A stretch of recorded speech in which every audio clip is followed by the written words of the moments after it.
నమస్తే. ఓం గం గణపతయే నమః. స్వర్ణలక్ష్మి నమస్తే అస్తు పరబ్రహ్మ స్వరూపిణి రాజ్యం దేహి ధనం దేహి సర్వకామాంచ దేహి మే. ఓం గం గణపతయే నమః. స్వర్ణలక్ష్మి నమస్తే అస్తు పరబ్రహ్మ స్వరూపిణి రాజ్యం దేహి ధనం దేహి సర్వకామాంచ దేహి మే. మనం ఏప్రిల్ మంత్ యొక్క రాశి ఫలాల గురించి మాట్లాడుకుంటున్నాం. ఈ మాసంలో 3 ముఖ్యమైన విషయాలని. ఒకటి, ఈ ఏప్రిల్ మంత్లో మనకి 4 గ్రహాలు మారుతూ ఉన్నాయండి. అవేంటంటే సూర్యుడు, కుజుడు, బుధుడు, శుక్రుడు. ఈ 4 గ్రహాలు ఈ ఏప్రిల్ మంత్లో మారుతూ ఉన్నాయి. నెక్స్ట్ ముఖ్యమైన విషయం ఏంటంటే, ఈ యొక్క ఏప్రిల్ మంత్ ఏదైతే ఉందో ఇందులో ఫస్ట్ 15 డేస్ చైత్ర మాసము, తర్వాత 15 డేస్ వైశాఖ మాసంతో కూడుకొని ఉంది.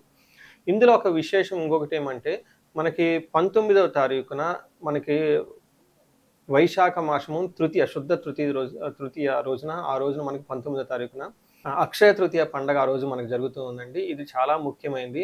అంతేకాకుండా వైశాఖ మాసంలో ఉదక కుంభదానం అంటారు. ఇది చాలా మందికి ఐడియా ఉండదు. ఒక ఉదక కుంభదానం అంటే నథింగ్ బట్ అంటే వాటర్ బాటిల్ అని మనం అనుకోవచ్చు.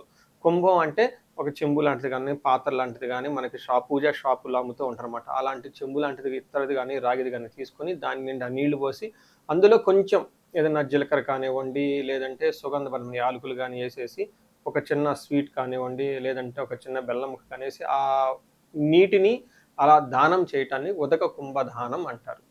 మనకి శ్రీరామనవమికి పానకం వడపప్పు పంచడంలో కూడా ముఖ్య ఉద్దేశం కూడా ఇదే. అలా గనక నీళ్లు గనక పంచి ఇవ్వగలిగితే చాలా లాభప్రదంగా ఉంటుంది అని మనకి శాస్త్రాలు వివరించడం జరిగింది. సో ఈ ప్రకారం మనం చూసుకుంటే ఉదక కుంభదానం అది పర్టికులర్గా మనకి పౌర్ణమి తర్వాత, వైశాఖ మాసం ఎప్పుడైతే అమావాస్య తర్వాత అమావాస్య తర్వాత మనకి వైశాఖ మాసం అని వస్తుంది. ఈ వైశాఖ మాసం ఇలా గనక చేయగలిగితే ఎంతో పుణ్యప్రదము, ఎంతో శుభప్రదము, అందరికీ విపరీతంగా ధనము ధాన్యము కలిసి వచ్చే అవకాశం ఎక్కువగా ఉంటుంది.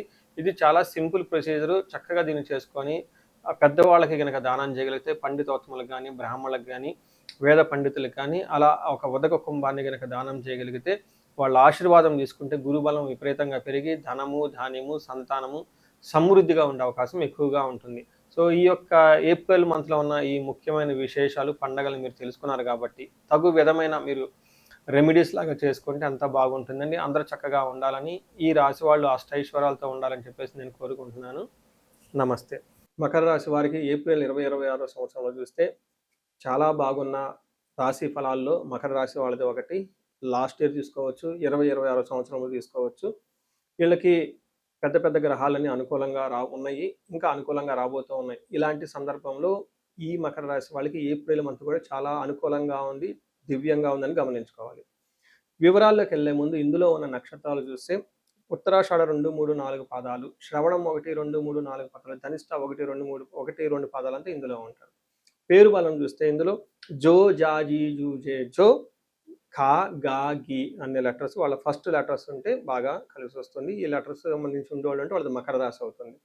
వీళ్ళకి గ్రహ యొక్క సంచారం 4 గ్రహాలు మారుతూ ఉండటంతో మన మహర్షులు సూక్ష్మ గోచారం, లఘు గోచారం అన్న ఒక కాన్సెప్ట్ ద్వారా వార్తల్లోని ముఖ్యాంశాలలాగా హైలైట్స్ దాకా వెరీ సింపుల్గా ఎలా ఉంటుందో బిగినింగ్లో చెప్పుకోవచ్చు.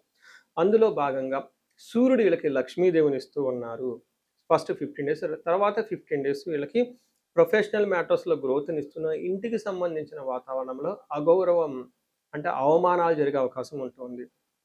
కుజుని వల్ల బాగా లాభపడి ధనలాభం చక్కగా ఉంటుంది. పుత్రలబ్ధిం 5వ స్థానంలో శుక్రుడు ఉండటం వల్ల మహాభాగ్య యోగం, పుత్రలబ్ధిం జరిగే అవకాశం ఉంది. అయితే బుధుని వల్ల వీళ్ళకి అవమానాలు, శత్రువుల అవమానాలు జరిగే అవకాశం ఉంది. కానీ వీళ్ళు చాకచక్యంగా వాటిని తప్పించుకొని ముందుకెళ్ళిపోతూ ఉంటారనమాట. మీకు ముందే చెప్పాను కదండి, మకర రాశి వాళ్ళకి చాలా బాగుంది, అన్ని గ్రహాలు అనుకూలంగా ఉన్న రాశుల్లో ఇది ఒకటని. అందుకని చిన్న వాళ్ళు ఏదైనా మీకు చేసినా కానీ దాన్ని పెద్ద మీకు ఎఫెక్ట్ మీ మీద వాళ్ళకి పడదని గమనించుకోవాలి. వీళ్ళకి ముఖ్యంగా సూర్యుడు 4వ స్థానంలో ఉండటంతో అంతఃక్లేశ, గృహఛిద్రం, సౌఖ్యహాని, అభోజనం, ప్రయాణ విఘ్నమాప్నోతి, చతుర్దశే రవి సంయుతే అని మనకి సంస్కృతంలో చెప్తారు. అంటే దాని మీనింగ్ ఏంటంటే 4వ స్థానంలో సూర్యుడు ఉండగానే ఇంటికి సంబంధించిన వాతావరణంలో కొంచెం భయం పడే విధంగా ఉంటుంది, సుఖంగా అయితే ఉండదు, భోజనానికి కొంచెం ఇబ్బందులు పడుతూ ఉంటారు, అంతేగాని ప్రయాణాలు చేస్తే కలిసి రాదు అని చెప్తారు.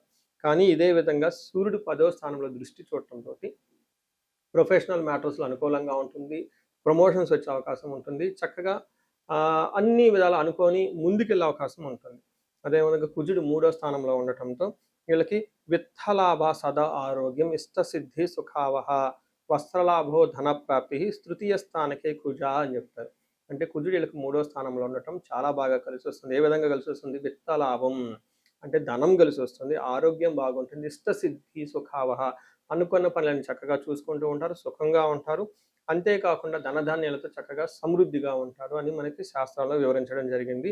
ఇంతేకాకుండా ప్రాఫిటబుల్గా ఉంటుంది, గ్రోత్ఫుల్గా ఉంటుంది, మనీ సక్సెస్ఫుల్గా చాలా చక్కగా ఉంటుందని గమనించాలి. అయితే 5వ స్థానంలో శుక్రుడు ఉండటం ఇది మహాభాగ్య యోగం.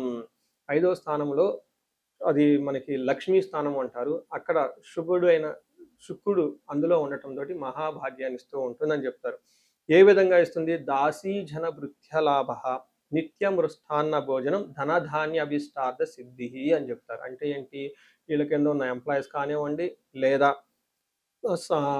వాళ్ళ కింద ఉన్న పని చేసే వాళ్ళు కానివ్వండి, ఎంప్లాయీస్ కానివ్వండి, సబార్డినేట్స్ అంటారు, ఎవరున్నా కానీ వీళ్ళ కింద పని చేసే వాళ్ళ నుంచి చక్కగా సపోర్ట్ వచ్చేసి, పర్టికులర్ రాజకీయ నాయకులు ఎవరైనా ఉంటే వాళ్ళ కింద ఉన్న ఫాలోవర్స్ వీళ్ళకి మంచి సపోర్ట్ ఇస్తూ ఉంటారు. అంతేకాకుండా వీళ్ళకి నిత్య మృష్టాన్న భోజనం, చక్కగా భోజనం చేస్తూ హ్యాపీగా ఉంటారు. ధనం కానీ ధాన్యం కానివ్వండి, వీటన్నిటికంటే కూడా మించి మీకు ఇష్టమైన కార్యక్రమాలు ఏమైనా ఉంటే వాటిలో మంచి రిజల్ట్ వచ్చే అవకాశం ఎక్కువ ఉందని గమనించుకోవాలి. ఈ ప్రకారంగా చూసుకున్నారు కదండి, మీకు ఏ ప్రకారం చూసుకునే చక్కగా ఉందని గమనించుకోవాలి.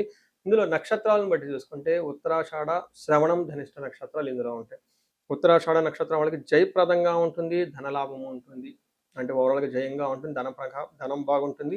ఇందులో భయము, బంధనము, కలహము అంటే గొడవలు వచ్చేసి తద్వారా మీరు కన్ఫ్యూజ్ అయిపోయి తద్వారా భయపడే పరిస్థితులు ఎక్కువ ఉంటుందని గమనించుకోవాలి. శ్రవణం నక్షత్రం వాళ్ళకి జయప్రదంగా ఉంటుంది, ధనలాభం ఉంటుంది. అయితే వీళ్ళకి కూడా కలహము, భయము, గొడవలు అయితే తద్వారా భయపడుతూ ఉండే అవకాశం ఉంటుంది. ధనిష్ట నక్షత్రం వాళ్ళకి చాలా చక్కగా బాగుంది, వీళ్ళకి ఐశ్వర్యవంతంగా ఉంటుంది, జయప్రదంగా ఉంటుంది, ధనలాభము ఉంటుంది. అయితే వీళ్ళకి కూడాను అన్నాదమ్ములతో మిస్అండర్స్టాండింగ్ రావటము, గొడవలు పడే అవకాశం ఎక్కువగా ఉంటుంది, భయం పడే పరిస్థితులు కూడా ఉంటాయి. అది కూడా శుక్రుని వల్ల గమనించాలి. ఉత్తరాషాఢ, శ్రవణం నక్షత్రం వాళ్ళు అనుకోని విధంగా ఒక రాంగ్ ఆన్లైన్ ట్రాన్సాక్షన్ చేయటమా, మనీ ట్రాన్స్ఫర్ చేయటమా, లేదంటే ఇవ్వాల్సిన దానికంటే డబ్బు ఎక్కువగా ఉండటమా, లేదంటే రాంగుగా మాట్లాడటమా, ఇలా జరిగే అవకాశం ఉంటుంది. కాబట్టి కొంచెం జాగ్రత్తగా మీరు డీలింగ్స్ చేసేటప్పుడు, కమ్యూనికేట్ చేసేటప్పుడు జాగ్రత్తగా కమ్యూనికేట్ చేయండి. ఆన్లైన్ ట్రాన్సాక్షన్ చేసేటప్పుడు చాలా జాగ్రత్తగా చేయండి. సో ఈ రాశి వాళ్ళకి పర్టికులర్గా ఏదైనా కనుక ఒక రెమెడీ చెప్పాలి అని మీరు అనుకుంటే కుజుడికి సంబంధించి రెమెడీస్ చేస్తే చాలా బాగుంటుంది. సుబ్రహ్మణ్యేశ్వర స్వామి దేవస్థానాలు విజిట్ చేయటం, లేదా మనకి చాలా ఈజీ సింపుల్గా ఏమంటే నాగులు కట్ట అంటారు, లేదంటే మనకి జంట నాగులు కనిపిస్తూ ఉంటే శివాలయం దగ్గర మర్రి చెట్ల కింద, లేదంటే ఇట్లాంటి చోట్ల అక్కడ మీరు కొంచెం టైం స్పెండ్ చేసి అభిషేకం కనుక చేయగలిగితే ఈ అన్నదమ్ముల మధ్య వచ్చే గొడవలు, లేదంటే భూమి తగాదాలకు సంబంధించి వచ్చిన గొడవలు ఏమన్నా ఉంటే అవి పోతాయని గమనించుకోవాలి. సో ఈ రాశి వాళ్ళు అష్టైశ్వర్యాలు కలగాలి, భోగభాగ్యాలు కలగాలని చెప్పేసి ప్రార్థిస్తూ ఉన్నా. సో ఈ రాశి వారికి కనుక చూసుకుంటే ఎవరైనా బహుముఖ ఆదాయము, okay, multi sources of income ఎవరికైనా కనుక కావాలి అనుకుంటే వీళ్ళకి స్వర్ణలక్ష్మి విశేష హోమం చేయించుకోవటం చాలా చాలా ముఖ్యం. ఈ స్వర్ణలక్ష్మి విశేష హోమం ద్వారా మీకు ఇన్కమ్ అనేది ఎక్స్ట్రా వచ్చే అవకాశం ఎక్కువగా ఉంటుంది. దీనితో పాటు ఎవరికైనా జాబులో బాగా ఇబ్బందులు పడుతూ ఉంటే, కార్యజయం లేకుండా ఆటంకాలు కలుగుతూ ఉంటే మన్యు పాశుపత అభిషేకము చేయించుకుంటే వీళ్ళకి కార్యజయం వచ్చేసి జాబులో చాలా ఉన్నతంగా ముందుకు తీసుకెళ్లే అవకాశం ఎక్కువ ఉంటుంది. ఇంతేకాకుండా భార్యాభర్తలు ఎవరైనా కనుక ఇబ్బందుల్లో ఉంటే, వాళ్ళ మధ్య సరైన అవగాహన లేక ఒకళ్ళతో ఒకళ్ళు కనుక ప్రాబ్లమ్స్ ఉంటే వీళ్ళ మధ్య అన్యోన్యత పెరగటానికి అన్యోన్య దాంపత్య పాశుపత అభిషేకము, వీటితో పాటు విశ్వావసు గంధర్వరాజ హోమం అని ఉంటుంది. ఇవి చేసుకుంటే భార్యాభర్తల మధ్య వాళ్ళ జాతకంలో ఎక్కడైనా కనుక ప్రాబ్లమ్స్ ఉంటే అవన్నీ తొలగిపోయి అన్యోన్యత పెరిగి చాలా చక్కగా కలిసి ఉండే అవకాశం ఉంటుంది. ఇంతేకాకుండా కొంతమందికి విపరీతమైన శత్రుబాధ ఉండటము, లేదంటే రాహు దశ నడవటం వల్ల వాళ్ళకి విపరీతమైన మానసిక టెన్షన్లు, వేదనలు ఉండే అవకాశం ఎక్కువగా ఉంటుంది. లేదా యక్షరాక్షస పీడలు అంటారు. ఇలాంటి వాటికి మీరు చక్కగా నవదుర్గా హోమము, చండీ హోమం కనుక చేయించుకోగలిగితే చాలా చక్కగా ఉంటుంది.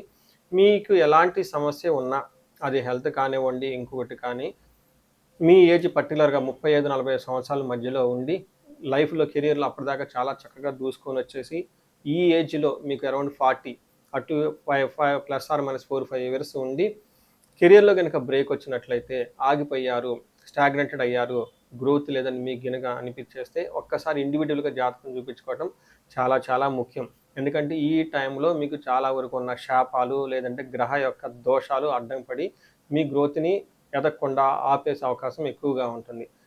సో, ఎలాంటి సమస్య ఉన్నా ఒకసారి ఈ ఏజ్ వాళ్ళు ఖచ్చితంగా జాతకం చూపించుకొని తగు పరిష్కారాలు, తర్వాత పరిహారాలు చేసుకుంటే లైఫ్ ముందుకెళ్ళే అవకాశం ఎక్కువగా ఉంటుంది.